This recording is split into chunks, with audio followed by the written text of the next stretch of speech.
The Ukrainian port city of Odesa is on Russia's warpath. If and when the Russian army attacks, Odesa's residents will have plenty of places to hide.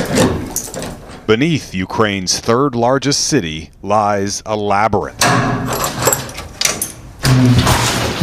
These are just some of the 1,000 entrances leading down to one of the world's largest networks of tunnels, dating back to the 1800s when they were mined for limestone.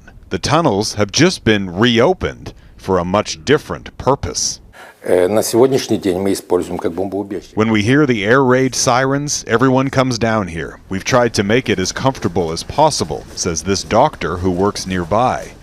It's not the first time these bunkers have been converted to bomb shelters. When Nazi Germany invaded the Soviet Union in 1941, Odesa was one of its first targets. The city fought back for 73 days and inflicted significant casualties before finally falling to the Nazis.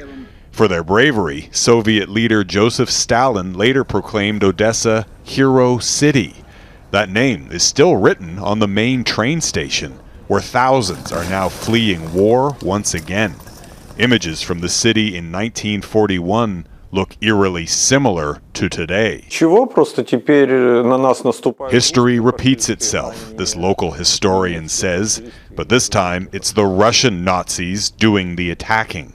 He shows us letters and diaries from the Second World War, written by Ukrainian soldiers and their families.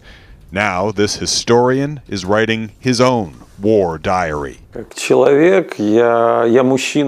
situation is horrible. My wife and children have left the country, he says. I'm ready to pick up a gun and fight. This Ukrainian Canadian was just 3 years old in 1942. His earliest childhood memory is hiding in a bunker and hearing the bombs. All the lights went off. It was a terrible thud. A bomb had just fallen near the bunker. His family eventually escaped Ukraine and fled to Canada. After Odesa's liberation in 1944, the city of Vancouver officially proclaimed Odesa its first sister city and sent desperately needed humanitarian aid. They're very similar. Vancouver has a port. Odesa has a port. Vancouver is vibrant. Odesa is very vibrant. On Tuesday, the mayors of Vancouver and Odesa spoke by phone. The Canadian city once again offering its support in a time of war. Vancouver City Hall lighting up in Ukrainian blue and yellow.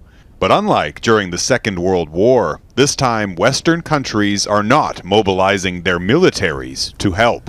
It's just disastrous. It's a slaughter of Ukrainian people and devastation of Ukraine. Jeff Semple, Global News, Odesa.